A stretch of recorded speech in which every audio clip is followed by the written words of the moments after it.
আজকের ক্লাসে আমরা দেখব নোটস কমপ্লিশন।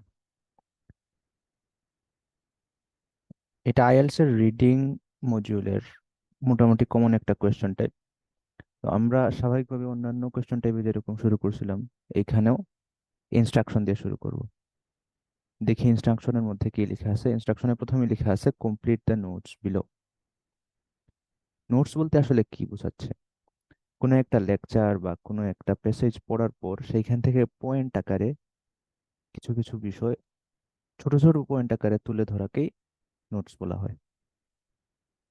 এটা হতে পারে দুইটা সেন্টেন্স থেকে আপনি যা বুঝছেন সেটা, হতে পারে একটা সেন্টেন্স থেকে যা বুঝছেন সেটা, তবে খুব সংক্ষেপে ওইটা তুলে ধরা হবে। ওইটাকে আমরা বলি নোটস বা পয়েন্টস বলতে পারি। এরপরে কি বলা আছে, choose one word only from the passage for each answer. প্রত্যেকটা আনসারের জন্য আমাকে একটা ওয়ার্ড চুজ করতে হবে প্যাসেজ থেকে। তার মানে একটার বেশি ওয়ার্ড যদি আমি বসাই ফিল ইন দ্য ব্ল্যাঙ্কের মধ্যে, তাহলে ওইটা ভুল হয়ে যাবে। কমপ্লিটিং নোটস, এটা এক ধরনের ফিল ইন দ্য ব্ল্যাঙ্ক। তবে আমরা দেখছি যে ফিল ইন দ্য ব্ল্যাঙ্কের মধ্যেও অন্যান্য টাইপের কোয়েশ্চন আছে, যেমন কমপ্লিটিং সেন্টেন্সেস এবং সামারি। সামারির চাইতে কমপ্লিটিং নোটসটা একটু ইজিয়ার। এমনকি আমি বলবো যে কমপ্লিটিং সেন্টেন্সেস এর চাইতেও কমপ্লিটিং নোটসটা ইজিয়ার, কারণ যেহেতু আলোচনাটা সংক্ষিপ্ত থাকে তাই সহজেই মূল বিষয়ে ধরা যায়, সময় কম লাগে। Write your answers in boxes 1 to 4 on your answer sheet. আমরা যেহেতু ইনস্ট্রাকশন পড়া শেষ করে ফেললাম, আমাদের নেক্সট কাজ কি হবে? আমাদের নেক্সট কাজ হবে টাইটেলটা পড়া। টাইটেলটা পড়ে বিষয়বস্তু বা কন্টেন্ট বোঝার চেষ্টা করা। কি লেখা আছে টাইটেলে? The nutmeg tree and fruit. একটা গাছের কথা উল্লেখ আছে এখানে। গাছটার নাম হচ্ছে নাটমেগ এবং এর ফল। এতটুকু আমরা বুঝতে পারলাম। নাটমেগ কি, কোন ধরনের গাছ, এই জিনিসটা আসলে প্যারাগ্রাফের মধ্যেই আলোচনায় চলে আসবে। ওকে। কমপ্লিটিং নোটস যেটা, এটা অন্যান্য ফিল ইন দ্য ব্ল্যাঙ্কস এর মতোই কোয়েশ্চেনের প্যাসেজের মধ্যে সিরিয়ালে আসবে। অর্থাৎ 1 নম্বর কোয়েশ্চেনের আনসার আমি উপরে পাবো, 2 নম্বরটা এর পরে পাবো, 3 নম্বরটা এর পরে পাবো, 4 নম্বরটা এর পরে পাবো। অর্থাৎ প্রশ্নের মধ্যে যে সিরিয়ালে কোয়েশ্চেনগুলো দেওয়া আছে, প্যাসেজের মধ্যেও আনসারগুলো ওই সিরিয়ালেই আসবে। যেহেতু এই সিরিয়ালটা মেনটেন করতেছে, সেই হিসাবে আমার জন্য ওয়াইজ হবে আমি আগে একটা করে কোয়েশ্চেন পড়বো, তারপর ওই কোয়েশ্চেন খুঁজতে পেসেজে চলে যাব। তাহলে আমাদের প্রথম কাজ কি হবে? প্রথম কাজ হবে 1 নম্বর কোয়েশ্চেনটা পড়া। 1 নম্বরটা কোয়েশ্চেন পড়ার পর 1 নম্বর কোয়েশ্চেনে কি বলছে, কি জানতে চাইছে, ওইটা আমাকে বুঝতে হবে। তারপর আমার জন্য সহজ হবে যদি আমি কিওয়ার্ড কিছু দাগিয়ে ফেলি, অর্থাৎ গুরুত্বপূর্ণ ওয়ার্ড, যেই ওয়ার্ডগুলা আমার আনসারের সাথে প্রাসঙ্গিক, অনেক ক্ষেত্রে আমার আনসার সঠিক হওয়ার জন্য শর্ত, অথবা এই কিওয়ার্ডগুলো এমন শব্দ হতে পারে যে শব্দগুলো প্যারাফ্রেজ করা সম্ভব না। তাহলে 1 নম্বর কোয়েশ্চেনটা আমরা পড়ি। The leaves of the tree R dash in shape. এখানের মধ্যে গুরুত্বপূর্ণ শব্দ হচ্ছে লিভস অর্থাৎ পাতা, এবং আরেকটা শব্দ হচ্ছে শেপ। এই দুইটা শব্দ গুরুত্বপূর্ণ কেন? কারণ এখানে পাতার শেপ নিয়ে আলোচনা হচ্ছে। আমাকে পেসেজে গিয়ে এখন খুঁজে বের করতে হবে যে পাতার শেপ কি। যদি আমি পাতা শব্দটা খেয়াল না করি, তাহলে দেখা যাবে হয়তো বীজের শেপ আমি নোট করে ফেলছি। আবার যদি আমি শেপ জিনিসটা খেয়াল না করি, তাহলে হয়তো পাতার রং আমি নোট করে ফেলবো। এই জন্য এই দুইটা বিষয় অনেকটা শর্তের মতো, কন্ডিশনের মতো, যে আমার আনসার যদি কারেক্ট হতে হয় তাহলে এই দুইটা জিনিস অবশ্যই মিলতে হবে। একটা হচ্ছে পাতা এবং আরেকটা হচ্ছে পাতার শেপ। এরপর যেটা আমি পাবো ওইটা আমার আনসার হবে। ওকে। এখন যেহেতু আমরা মোটামুটি একটা আনসারিং স্ট্র্যাটেজি দেখলাম, একটা ফর্মুলা দেখলাম কিভাবে আমরা আনসার করব, এখন এই স্ট্র্যাটেজিগুলো পয়েন্ট আকারে একবার দেখে নেই।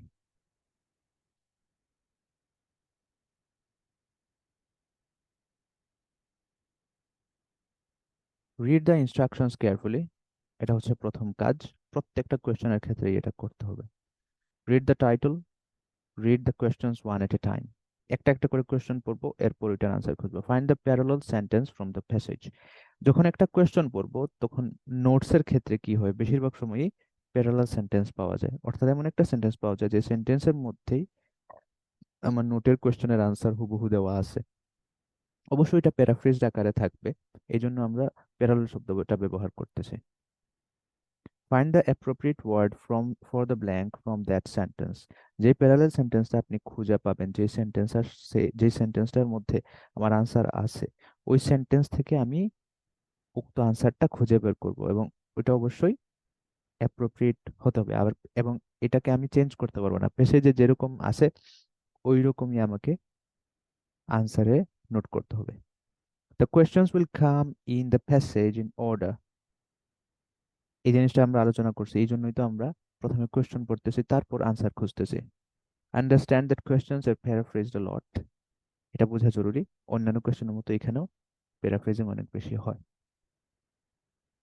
ঠিক আছে, তাহলে আমরা আবার কোয়েশ্চেনটাতে চলে যাচ্ছি। কোয়েশ্চেনটা হচ্ছে Cambridge 15 test 1। Cambridge 15 test 1 passage 1। বই থাকলে বই বের করে ফেলুন। আমি 1 নাম্বারটা সলভ করে দেব, তারপর আপনাদের কাজ হবে 2 3 4 সলভ করা। আপনারা 2 3 4 সলভ করার পর আমরা একসাথে সবগুলো আবার সলভ করব। আপনি মিলিয়ে দেখবেন আপনার কয়টা কারেক্ট হয়েছে বা হয় নাই।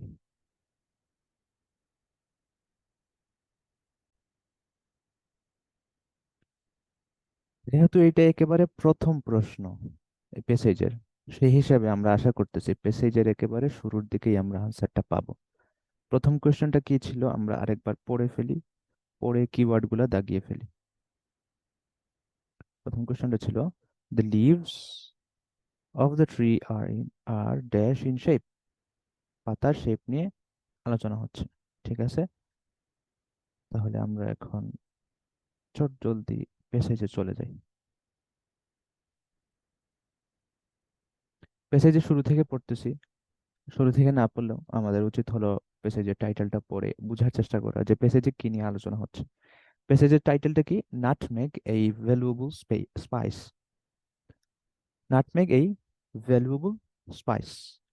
তাহলে নাটমেগ হচ্ছে একটা দামি, মূল্যবান স্পাইস বা মশলা।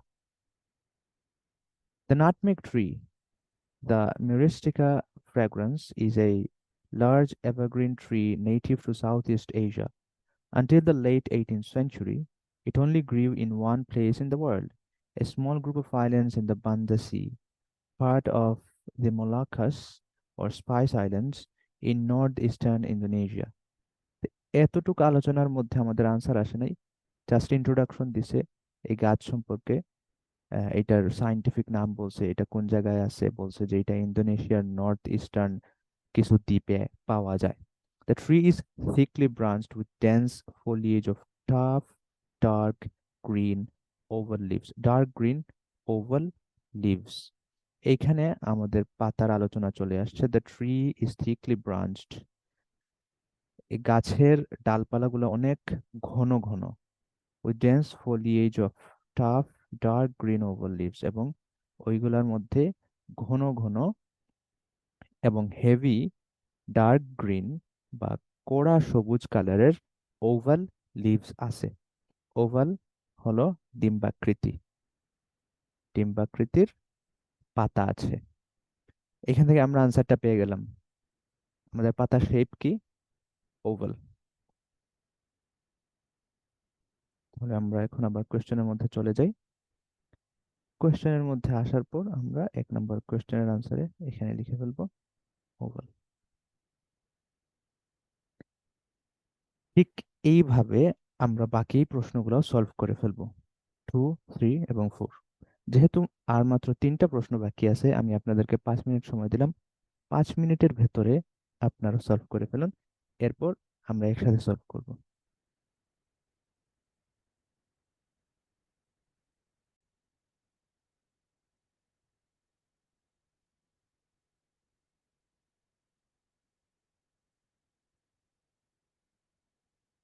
ওকে, তাহলে আমরা এখন একসাথে সলভ করে ফেলি। Question number 2। The dash surrounds the fruit. Surrounds the fruit and breaks open when the fruit is ripe.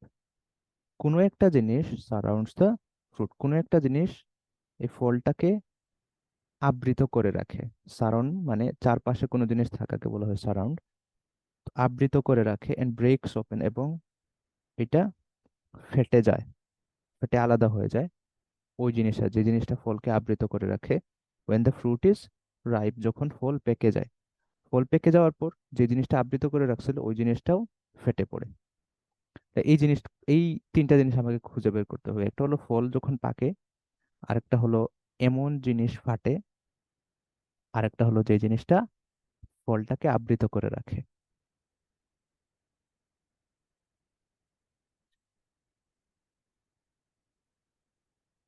আমরা লিভস এর আলোচনা এই জায়গায় পাইছিলাম, এই জায়গায়। তাহলে এরপর থেকে আমরা পড়তেছি and produces small yellow bell shaped flowers and pale yellow pear shaped fruits। তারপর এগুলার ফুলের শেপ কি, ফলের শেপ কি, এটা নিয়ে আলোচনা করা হচ্ছে।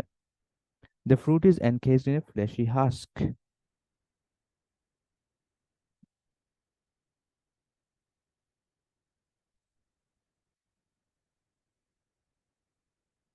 এই ফ্রুটটা একটা ফ্লেশি হাস্ক দ্বারা আবৃত, এনকেস। এনকেস শব্দের অর্থ হচ্ছে আবৃত। এই এনকেস শব্দটা আসছে কেস শব্দ থেকে। আমরা কেস অনেক সময় ব্যবহার করি, যেমন মোবাইলের কেস। মোবাইলের কেস মানে কি, মোবাইলের কভার। তো এনকেস মানে হচ্ছে যে জিনিসটা আবৃত করে রাখা হয়েছে। কি কি দ্বারা আবৃত করে রাখা হয়েছে, কিসের মধ্যে আবৃত করে রাখা হয়েছে? In a fleshy husk. Fleshy শব্দটা ফ্লেশ থেকে আসছে, যেটার অর্থ হচ্ছে, ফ্লেশ শব্দের অর্থ হচ্ছে মাংস। সো এই হিসাবে ফ্লেশি শব্দের অর্থ হবে মাংসাল, মাংসাল। হাস্ক হচ্ছে ফলের যে উপরে যে আবরণ থাকে ওইটা। তাহলে এই স্পেসিফিক ফল, নাটমেগ গাছের যে ফল, এটার উপরে একটা হাস্ক আছে, ওই হাস্ক বা ওই আবরণটা হচ্ছে বেশ মাংসাল। when the fruit is ripe, যখন ফলটা পেকে যায়, তাহলে আমরা আমাদের একটা শর্ত পাইছি, ফলটা পাকতে হবে। ফলটা যখন পাকে, this husk splits into two halves, তখন এই হাস্ক বা এই আবরণটা ফাটে, এটা ফেটে যায়। along a ridge running the length of the fruit, কোন বরাবর ফাটে? একটা দাগ আছে যেটা ফল, এই ফ্রুটের লেংথ বরাবর, লম্ব বরাবর গেছে, ওই দাগ অনুযায়ী ফাটে, ওই দাগ বরাবর ফাটে। তাহলে আমাদের মনে হয় আমরা আনসার অলরেডি পেয়ে গেছি। আমাদের আনসার হবে কি, ফ্লেশি হাস্ক বা অনলি হাস্ক। যেহেতু আমাকে বলছে, যতটুকু মনে পড়ে, যেহেতু আমাকে বলছে যে ওয়ান ওয়ার্ড অনলি, সেই হিসেবে আমি কিন্তু ফ্লেশি হাস্ক লিখতে পারবো না, লিখতে হবে শুধু husk.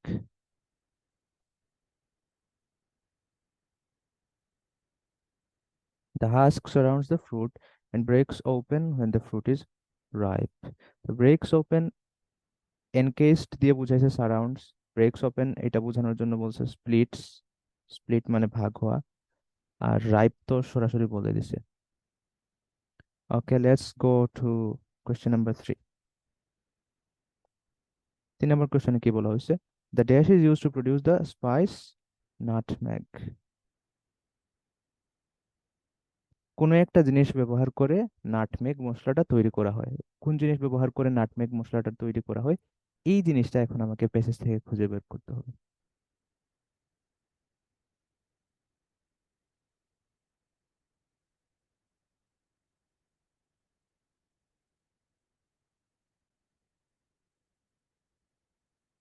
Inside is a purple brown shiny seed. এই যে ফল, এই ফলের ভেতরে একটা পার্পল ব্রাউন বা বেগুনি বাদামি রঙের একটা শাইনি সিড আছে। 2 to 3 centimeters long by about 2 centimeters across। এটা লম্ব হচ্ছে 2 বা 3 সেন্টিমিটার, এবং এটা 2 centimeters across, বা এটার সার্কামফারেন্স হচ্ছে 2 centimetre. Surrounded by a lacy red or crimson covering called an aril. এই যে বীজ, এইটার উপর আবার একটা কাভারিং আছে, এরিল।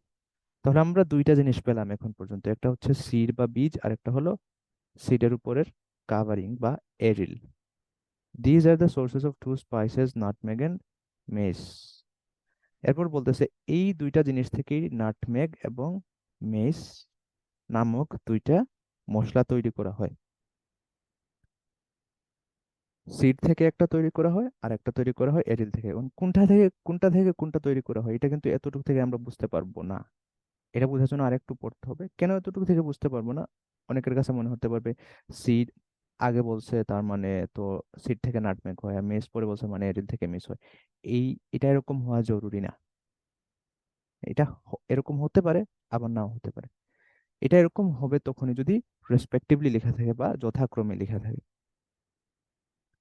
আমরা পরের অংশ পড়ি, the former being produce from the dried seed and the letter from the aryl. The former, former মানে আগেরটা, being produce from the dried seed, আগেরটা তৈরি হয় বীজ, শুকনো বীজ থেকে। আগেরটা মানে কি? নাটমেগ এবং মেস, এই দুইটার মধ্যে আগে কোনটা আসছে? নাটমেগ শব্দটা আসছে। সো এখানে নাটমেগের কথা হচ্ছে। নাটমেগ তৈরি হয় ড্রাইড সিড থেকে, and mace and the latter, latter মানে হচ্ছে পরবর্তীটা, লেটার মানে হচ্ছে, এই লেটার মানে হচ্ছে পরবর্তীটা। আরেকটা লেটার, আরেকটা শব্দ আছে কাছাকাছি, এটা হলো লেটার, লেটার মানে পরবর্তীতে।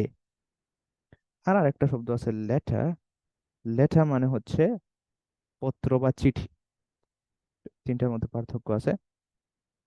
এনিওয়ে, এখানে বলছে যে নাটমেগ তৈরি করা হয় শুকনো বীজ থেকে, আর লেটার বা পরবর্তীটা অর্থাৎ মেস তৈরি করা হয় এরিল থেকে। Let's go back to the question since we found our answers. তাহলে এখানে আনসার কি হবে? The dash is use to produce the spice nutmeg the seed. The covering known as aril is use to produce mace. এটা আমরা bonus পেয়ে গেছি answer, কারণ aryl থেকে মেস তৈরি করা হয়। এর আনসার ছিল ওভাল, আর এটার আনসার ছিল হাস্ক। কার কয়টা আনসার মিলছে চাইলে জানাতে পারেন।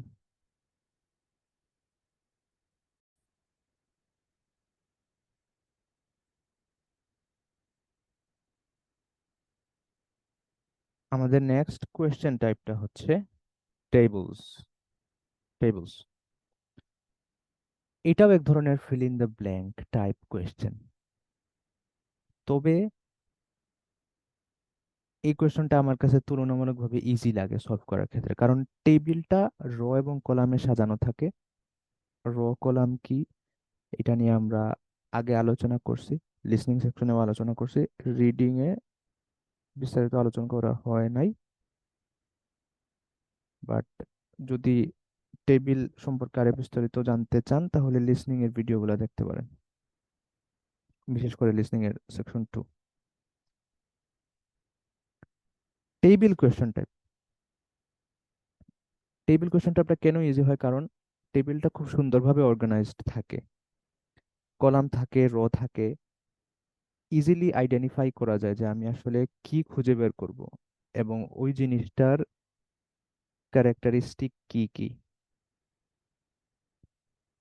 আমরা উদাহরণ দেখবো, উদাহরণ দেখার আগে আমরা ইনস্ট্রাকশন দেখে ফেলি, যেহেতু প্রত্যেকটা কোয়েশ্চেন আমরা শুরু করি ইনস্ট্রাকশন দেখার মাধ্যমে। ইনস্ট্রাকশনে কি লেখা আছে? Choose one word only from the passage for each answer. প্রত্যেকটা আনসারের জন্য আমি প্যাসেজ থেকে একটা ওয়ার্ড শুধু সিলেক্ট করতে পারবো, একটার বেশি ওয়ার্ড সিলেক্ট করতে পারবো না। তার মানে আগের কোয়েশ্চনটির মতো, নোটসের মতো, একটার বেশি কোয়েশ্চেন আমরা সিলেক্ট করতে পারবো না। Write your answers in boxes 8 to 13 on your answer sheet. Anyway, এখন যে কারণে এটা সহজ বলতেছিলাম, তো স্বাভাবিকভাবে বাম থেকে ডানে শুরু হবে। তো বামের যে কলাম যেটা আছে এটা এক ধরনের টাইটেল কলাম, অর্থাৎ এখানের মধ্যে টাইটেল দেওয়া আছে, আর এই টাইটেলের ব্যাখ্যা বা বিস্তারিত আলোচনা আছে পরের কলামটাতে। যেমন প্রথম টাইটেলটা কি? Middle ages. আমরা টাইটেলগুলো একবার পড়ে ফেলি। এরপর এটা হচ্ছে 16th সেঞ্চুরি, এরপর 17th century, late 18th century. এখানে প্রাসঙ্গিক একটা আলোচনা সেরে ফেলি, সেটা হচ্ছে 17th সেঞ্চুরি মানে কি। 17th সেঞ্চুরি মানে হচ্ছে 1600, এক্সকিউজ মি, 1600 থেকে 1699। একইভাবে 16th সেঞ্চুরি মানে কি? 1500 থেকে 1599। একইভাবে 18th সেঞ্চুরি মানে কি? 1700 থেকে 1799। যেহেতু এটা ক্লিয়ার, এখন আমরা আলোচনা চলে যেতে পারি। তাহলে এখান থেকে একটা জিনিস আমরা বুঝতে পারতেছি, একটা কমনলিটি পাচ্ছি, সেটা হচ্ছে যে এই কলামে মূলত টাইটেল গুলো দেওয়া আছে সময়কাল হিসেবে, অর্থাৎ এক এক একটা সময়কালে এক একটা ঘটনা ঘটছে। তার এই জিনিসটা কিন্তু আমাদের কাজ সহজ করে দিল। এখন আমরা যখন পেসেজে যাব তখন ইজিলি বুঝতে পারবো যে পেসেজের কোন জায়গায় আমাদের কোন প্রশ্নের আনসার আছে। যেমন 8 নম্বর প্রশ্নের আনসারটা কোন জায়গায় আমরা পাবো, পেসেজের ওই জায়গায় পাবো যে জায়গায় মিডিল এজেস নিয়ে আলোচনা আছে। আবার 9 নম্বর কোয়েশ্চেনের আনসার কোথায় পাবো, ওই জায়গায় পাবো যেখানে 17th সেঞ্চুরি নিয়ে আলোচনা আছে।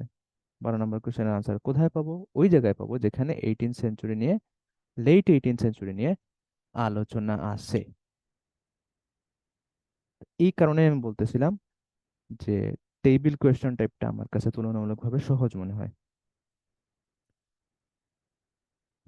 ওকে, বাকি সব কিছু কিন্তু সেম। আমরা যে এই প্রশ্নটাও সিরিয়ালে আসবে, সেই হিসাবে আমরা আগে কোয়েশ্চন পড়বো, এরপর কোয়েশ্চনের আনসার খুঁজবো। কোয়েশ্চন পড়ার পর আমরা কোয়েশ্চন প্রেডিক্ট করার চেষ্টা করব, আন্দাজ করার চেষ্টা করব, এবং ওই আন্দাজের ভিত্তিতে আনসার কি হতে পারে ওই ধারণার ভিত্তিতে আমরা কিওয়ার্ড যাচাই বাছাই করে নেব। শর্ত বোঝার চেষ্টা করব যে কি কি শর্ত মিলতে হবে এখানের আনসার কারেক্ট হওয়ার জন্য। তারপর আমরা প্যাসেজে যাব, প্যাসেজে গিয়ে আনসার খুঁজে প্যারালাল সেন্টেন্স খুঁজে বের করব, এবং এখানে আমরা ইনশাল্লাহ আমাদের আনসার পাবো। যেহেতু স্ট্র্যাটেজিটা সিমিলার, এই জন্য আমরা আর বেশি বিস্তারিত আলোচনা করতেছি না। স্ট্র্যাটেজির যে লিস্ট আছে, যে স্টেপ বাই স্টেপ প্রসেস আছে, ওইটাতে আমরা চলে যাচ্ছি। বাই দ্য ওয়ে, এটাও কেমব্রিজ 15-এর টেস্ট 1, সেম কোয়েশ্চেনের 8 নম্বর কোয়েশ্চেন থেকে শুরু। ওকে, প্রথম কাজ হচ্ছে read the instructions carefully as always. Read the title, টাইটেলটা পড়ে আমরা বোঝার চেষ্টা করব, যদি টাইটেল থাকে তাহলে এটা পড়ে আমরা বোঝার চেষ্টা করব কি নিয়ে আলোচনা হচ্ছে। Understand the rows and columns and the order of questions, read the questions one at a time, find the parallel sentence from the passage, find the appropriate word for the blank from the sentences. The questions will come in the passage in order. Understand that questions are paraphrased a lot. Don't lose your focus. ওকে, তাহলে আগের মতো আমরা এখান থেকে একটা প্রশ্ন solve করে ফেলি, 8 নম্বর প্রশ্ন। এরপর আপনাদের কাজ হবে বাকি প্রশ্নগুলো নিজে নিজে সলভ করা। তারপর আমরা একসাথে আবার সলভ করলাম।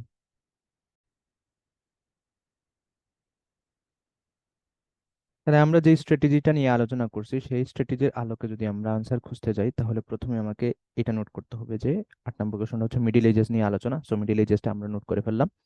তারপর nutmeg was brought to Europe by the dash. Brought to Europe by, brought to Europe মানে কি? এটা passive sentence, so nutmeg was brought to Europe মানে ইউরোপে আনা হয়েছে। বাই দ্য ড্যাশ, কার দ্বারা?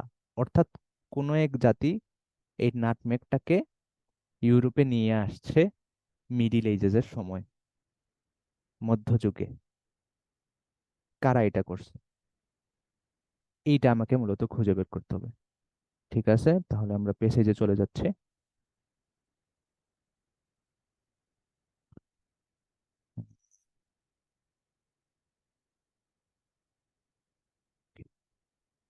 পেসেজের 2 নম্বর প্যারাগ্রাফে আমরা আছি। Nutmeg was a highly prized and costly ingredient in European cuisine in the middle edges.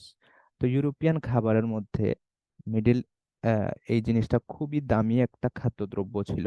In the middle ages, middle এজে বা মধ্যযুগে। তাহলে মধ্যযুগ নিয়ে আলোচনা হইতেছে, আমরা মধ্যযুগটা খুঁজে বের করছি, তাহলে আনসার হয়তো এর আশেপাশে থাকবে। And was as a flavouring, medicinal and preservative agent. Flavour বাড়ানোর জন্য, চিকিৎসা ক্ষেত্রে এবং প্রিজারভেটিভ হিসেবে এটা ব্যবহার করা হতো। Throughout this period, the Arabs were the exclusive importers of the spice to Europe. এই সময়কাল ধরে, কোন সময়কাল? The middle edges.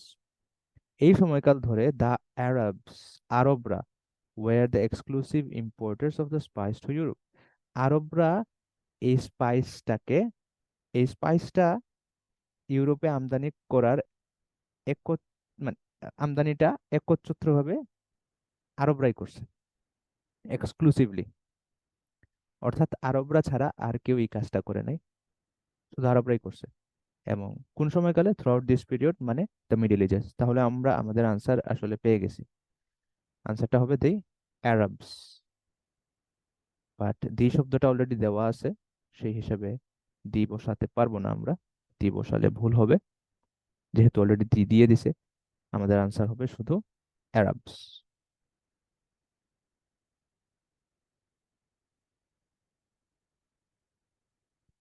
Cambridge 15 test 1। এখন আপনাদের কাজ হচ্ছে, আপনারা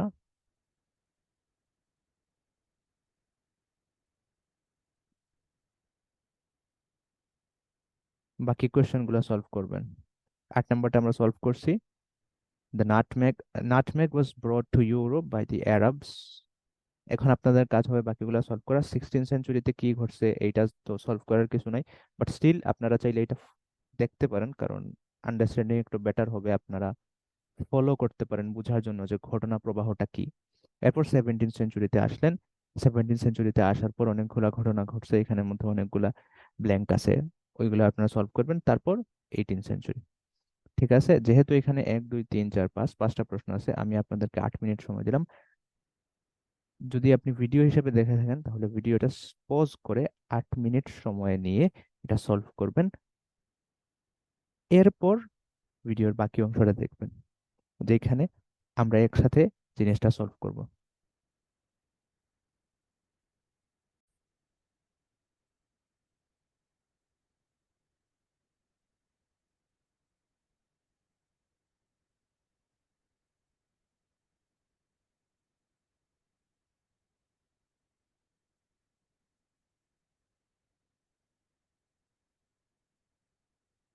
ওকে, আমরা 8 নম্বর কোয়েশ্চেন সলভ করছি অলরেডি।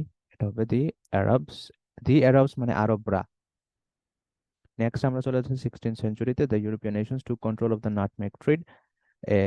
16th সেঞ্চুরিতে কি হয়েছে? ইউরোপিয়ান দেশগুলা নাটমেগ ট্রেড বা নাটমেগের যে চলাচল, ব্যবসা, আদান প্রদান, এইটার পুরোপুরি কন্ট্রোল নিয়ে নিছে, এটা পুরোপুরি নিজেদের দখলে নিয়ে নিছে। এখানে যেহেতু কোনো কোয়েশ্চেন নাই, আমরা এদিকে আর বেশি ঘাটাঘাটি করতেছি না, আমরা 17th সেঞ্চুরি চলে যাচ্ছি। 17th সেঞ্চুরি মানে কি? 1607 থেকে নিয়ে 1699। Demand for nutmeg গ্রিউ। এই সময়টাতে কি হয়েছে? নাটমেগের ডিমান্ড বেড়ে গেছে, as it was believed to be effective against the disease known as the dash। কেননা এই সময়ে বিশ্বাস করা হতো যে নাটমেগ মশলাটা কোনো একটা স্পেসিফিক, কোনো একটা নির্দিষ্ট রোগের বিরুদ্ধে খুব ভালো কাজ করে, রোগটাকে প্রতিকার করতে পারে বা প্রতিরোধ করতে পারে। তাহলে এখানে আনসার কি হবে? আমরা প্রেডিক্ট করতে পারতেছি এখানে একটা রোগের নাম হবে আনসার। আর কি মিলতে হবে? শুধু রোগের নাম হলেই তো হবে না, এইটাও মিলতে হবে যে ওই সময় বিশ্বাস করা হতো, এটা উল্লেখ থাকতে হবে যে ওই সময় বিশ্বাস করা হতো যে নাটমেগ ব্যবহার করার মাধ্যমে ওই রোগটা থেকে প্রতিকার বা প্রতিরোধ পাওয়া যাবে, প্রতিকার পাওয়া যাবে বা প্রতিরোধ করা যাবে। ঠিক আছে, তাহলে এই দুইটা জিনিস মাথায় রেখে আমরা আবার পেসেজের চলে যাচ্ছি। পেসেজের 17th সেঞ্চুরি, 17th সেঞ্চুরি মানে 1600 সাল থেকে 1699। ঠিক আছে, আমার মনে হয় আমরা এখানে আনসার কোথাও পেতে পারি। in 19 in 1602, in 1602, in 1602 Dutch merchants founded the VOC, a trading corporation better known as the Dutch East India Company। তো 1602 সালে ডাচরা বা নেদারল্যান্ডের মানুষরা কি করছে? একটা কোম্পানি খুলছে যেটার নাম হচ্ছে Dutch East India company. By 1617 the VOC was the richest commercial operation in the world. The company had 50,000 employees worldwide with a private army of 30,000 men and a fleet of 200 ships। এখানে তাদের পাওয়ারের কথা বুঝাইতেছে, বলতেছে যে এরা কত ধনী ছিল, কত বড় ছিল। বিশ্বব্যাপী, পৃথিবীব্যাপী তাদের 50,000 কর্মী ছিল, প্রাইভেট আর্মি ছিল, ওইখানের মধ্যে 30,000 মানুষ ছিল। এর মধ্যে তাদের যুদ্ধের জাহাজ ছিল 200টা প্রায়, বা ফ্লিট অফ শিপস নর্মাল জাহাজও হতে পারে। এট দ্য সেম টাইম, একই সময় thousands of people across Europe were dying of the plague. এই আমরা এখন একটা রোগের নাম পাইছি। এট দ্য সেম টাইম, একই সময়ে কি ঘটতেছিল, thousands of people across Europe were dying of the plague. হাজার হাজার মানুষ প্লেগে মারা যাইতেছিল। A highly contagious and deadly disease, এবং এই রোগটা হচ্ছে খুবই ডেডলি, মারাত্মক, এবং হাইলি কন্টেজিয়াস মানে অনেক বেশি ছোঁয়াচে। Doctors were desperate for a way to stop the spread of this disease. ডাক্তাররা ডেসপারেট হয়ে গেছিলেন এই রোগটা কমানোর জন্য, এই রোগটার স্প্রেড থামানোর জন্য। And they decided nutmeg help the cure. এবং এই জিনিসটা করতে গিয়ে ডাক্তাররা শেষ পর্যন্ত সিদ্ধান্ত নিলেন যে নাটমেগ ব্যবহার করার মাধ্যমে প্লেগ থামানো সম্ভব হবে। হ্যাঁ, আমার মনে হয় আমরা আনসার পেয়ে গেছি, প্রত্যেকটা শর্ত মিলছে, রোগের নাম পাইছি, এরপর ওই সময় বিশ্বাস একটা নির্দিষ্ট সময়ের কথা আসছে, এবং এটাও আসছে যে ওই সময় বিশ্বাস করা হতো যে নাটমেগের মাধ্যমে প্লেগ দূর করা সম্ভব। Let's go to the question then. কোয়েশ্চেনের মধ্যে আমরা যাই, যার পর 9 এর আনসার বসিয়ে দিই। আনসার হবে দা প্লেগ। দা শব্দ দেওয়া আছে, আমরা শুধু প্লেগ বসাবো। ওকে, এরপরে আছে দ্য ডাচ। দ্য ডাচ দিয়ে কয়েকটা জিনিস দেওয়া, অর্থাৎ ডাচরা এই এই জিনিসগুলা করছে। The Dutch took control of the Banda islands. ডাচরা কি করছে, বান্দা আইল্যান্ড গুলা দখলে নিছে। Restricted nutmeg production to few areas, এবং নাটমেগের যে চাষ এটাকে রেস্ট্রিক্টেড বা সীমিত করে ফেলছে। Put dash on nutmeg to avoid it being cultivated outside the islands. Nutmeg গুলা যাইতে, যাতে দ্বীপের বাইরে আর ফলানো না যায়, এগুলো যাতে চাষ করা না যায়, এই জন্য কোনো একটা জিনিস তারা নাটমেগের উপর দিয়ে দিত।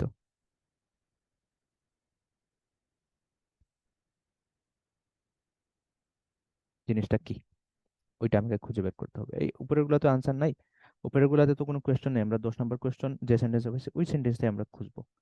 বাকি যেগুলো দাগ দিছি ওইগুলা please excuse me for underlying all of that, মুছে ফেলছি।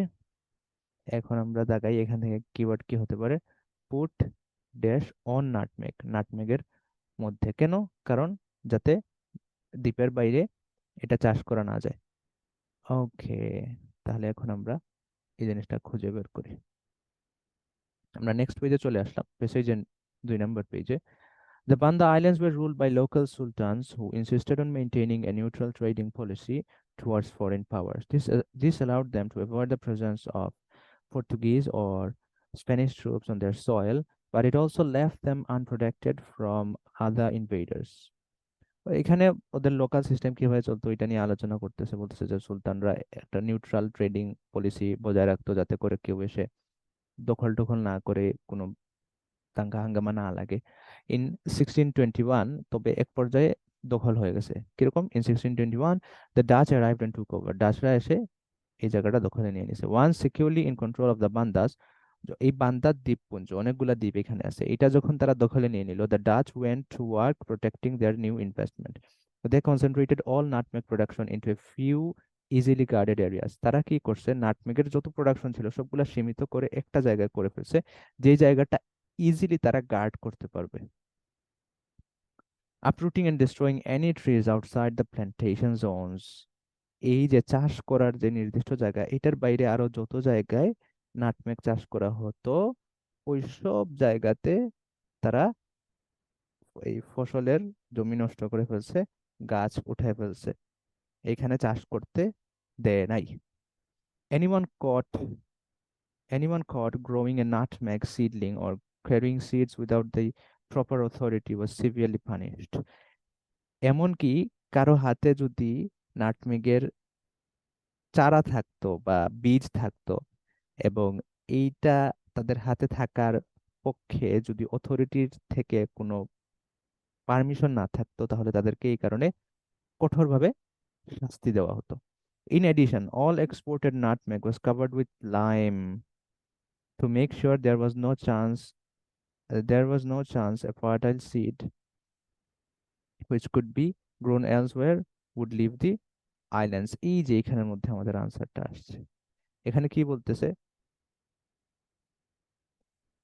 যে এরপরে এছাড়াও কি করা হতো,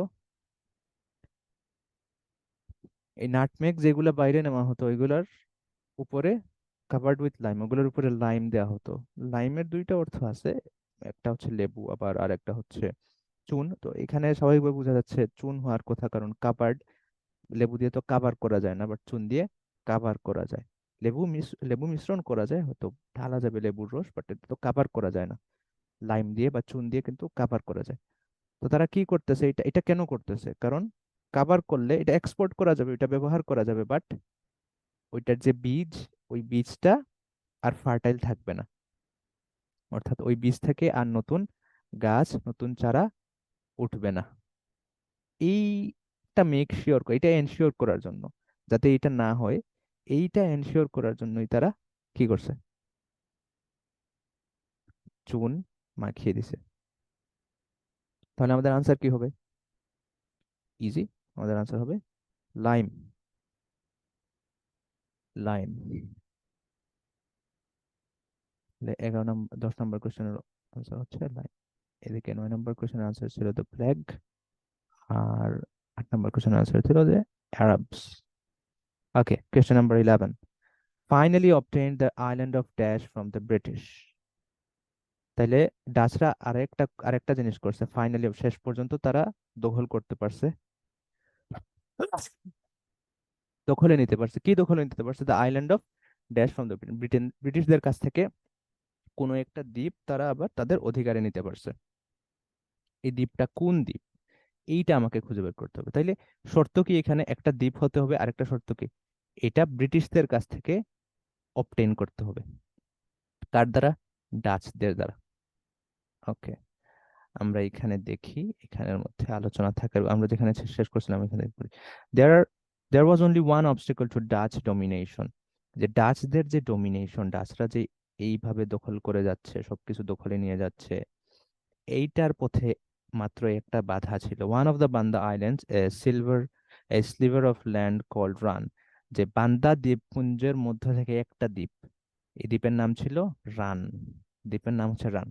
অনলি 3 কিলোমিটার লং, এবং এটা লম্ব হচ্ছে মাত্র 3 kilometre, by less than 1 kilometre wide, এবং এটার প্রস্থ হচ্ছে মাত্র 1 kilometre. Was under the control of the British. এই জায়গাটা আগে ব্রিটিশদের কন্ট্রোলে ছিল, এই দ্বীপটা। তাহলে এটা কিন্তু আমাদের আনসার হতে পারে। তবে একটা শর্ত মিলছে, এটা ব্রিটিশদের আন্ডারে ছিল, বাট আরো মিলে নাই অনেক জিনিস, যেমন এটা কি ডাচরা দখলে নিতে পারছে কিনা। After decades of fighting for control of this tiny island, এই ছোট দ্বীপ নিয়ে কয়েক দশক ধরে যুদ্ধ চলছে। শেষ পর্যন্ত কি হয়েছে? The Dutch and the British arrived at a compromise settlement. শেষ পর্যন্ত তারা একটা আপোষ রূপায় পৌঁছলো। আপোষ রূপাটা কি? দ্য ট্রিটি অফ ব্রেডা, ব্রেডার চুক্তি in 1967। Intent on securing their hold over every nutmeg producing island, the Dutch offered a trade.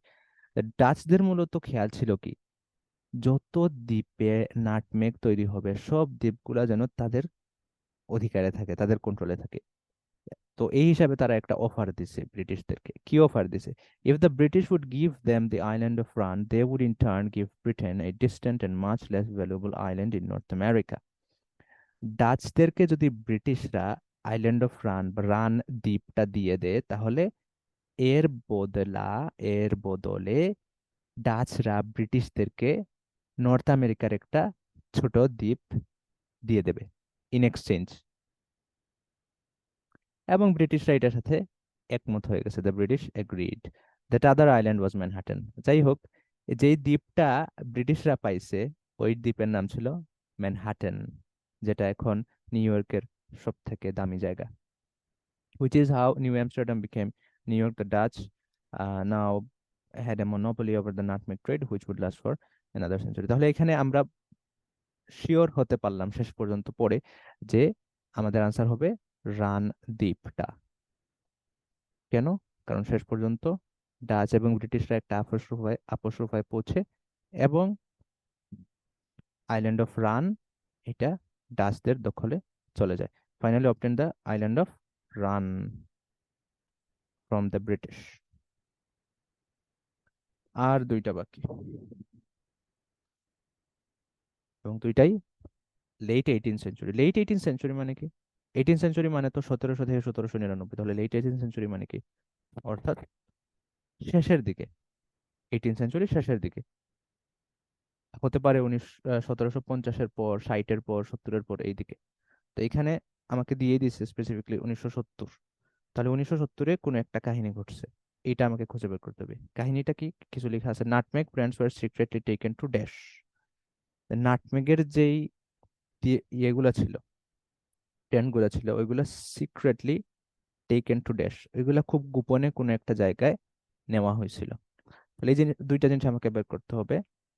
আহ, প্রথমে বের করতে হবে যে গোপনে নেওয়া হয়েছে, এই জিনিসটা বের করতে হবে। তারপর নাটমেগ প্ল্যান্ট গুলাকে নেওয়া হয়েছে, এই জিনিসটাও বের করতে হবে। তখন আমি আমার আনসার পাবো যে কোন জায়গায় নেওয়া হয়েছে গোপনে, ওইটা। শুধু নেওয়া হলেই কিন্তু হবে না, গোপনে নিতে হবে। যে কোনো গাছ নিলেই হবে না, নাটমেগ গাছ নিতে হবে। এটা যেহেতু যেহেতু ক্লিয়ার, এখন আমরা প্যারাগ্রাফে চলে যাচ্ছি, প্যাসেজে চলে যাচ্ছি। এই যে সরাসরি প্রথমেই 1770-এর কথা চলে আসছে। Then in 1770 a Frenchman named Pierre Poivre, Poivre, Allah জানেন ফ্রেঞ্চদের নামের উচ্চারণ কিরকম হয়, successfully smuggled nutmeg plants to safety in Mauritius. এই যে স্মাগলড, তা এই লোকটা কি করছে? স্মাগল করছে। কি স্মাগল করছে? Nutmeg plant. স্মাগল মানে কি? চোরাচালান করা। ঠিক আছে? তাহলে স্মাগল মানে কি? সিক্রেটলি নিয়ে যাওয়া, লুকিয়ে নিয়ে যাওয়া, গোপনে লুকিয়ে যায়, গোপনে নিয়ে যাওয়া। টু সেফটি ইন মৌরিটাস, কোন জায়গায় নিয়ে গেছে? Mauritius, an island off the coast of Africa, আফ্রিকার তীরবর্তী একটা দ্বীপ। আমরা আনসার পেয়ে গেছি। আনসার হবে মৌরিটিয়াস, মৌরিটিয়াস।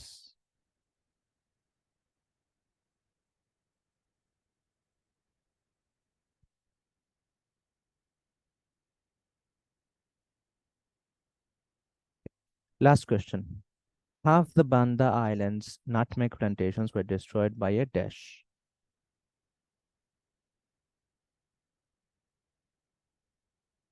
বান্দা আইল্যান্ডে যতগুলা নাটমেগ প্ল্যান্টেশন হয়েছে, এগুলার হাফ, অর্ধেক, ওয়ার ডিস্ট্রয়েড, ধ্বংস হয়ে গেছে, বাই এ ড্যাশ, কোন একটা জিনিসের দ্বারা। তো এত হিউজ পরিমাণ নাটমেগ ধ্বংস হয়েছে, এটা তো আসলে প্রাকৃতিক কোনো দুর্যোগের মাধ্যমে ধ্বংস হওয়ার কথা।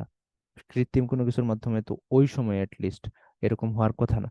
তাহলে এখান থেকে আমরা আন্দাজ করতে পারতেছি হয়তো প্রাকৃতিক কোনো দুর্যোগের মাধ্যমে হয়েছে। তো ওই দুর্যোগটা কি, এইটা আমাকে এখন খুঁজে বের করতে হবে। এই যে 1778 বলছে, আমরা পেয়ে গেছি।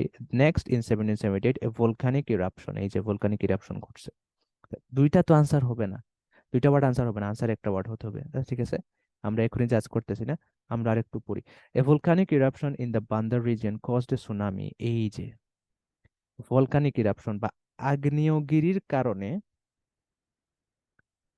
একটা সুনামি তৈরি হয়েছে, that wiped out half the nutmeg groves. এবং এইটা কি করছে? নাটমেগের যত গাছপালা আছে, নাটমেগের যে বন জঙ্গল আছে, এটা একেবারে এটার অর্ধেক উজাড় করে ফেলছে, নষ্ট করে ফেলছে। তাহলে নষ্ট করছে এটা কি? ভলকানিক ইরাপশন না, ভলকানিক ইরাপশন কিন্তু সরাসরি নষ্ট করে নাই। সরাসরি নষ্ট করছে কে? সুনামি। সুনামি কে? সুনামি মানে জলোচ্ছ্বাস, সামুদ্রিক জলোচ্ছ্বাস, সুনামি। That's it. এখন কার কয়টা হলো চাইলে জানাতে পারেন।